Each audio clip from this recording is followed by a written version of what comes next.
Illinois has seen a decline of nearly 40% in young organ donors over the past decade. The Secretary of State's office has launched a program to get young people to convince their peers to sign up and donate. WGEM Illinois Capitol Bureau Chief Max Cotton explains the new program for us. Today you have an opportunity, without impacting your lives at all, to truly save lives.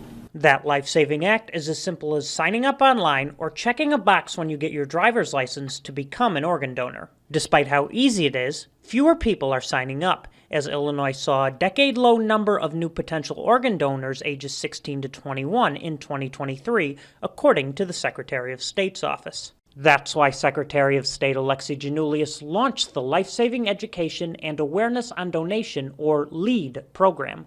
We need to do more by pursuing new, creative, and innovative ideas to add more people to our registry. Beginning this fall, Illinois schools can offer the program to students, allowing them to receive community service credit for their participation. LEAD gives everyone the opportunity to give back to their community.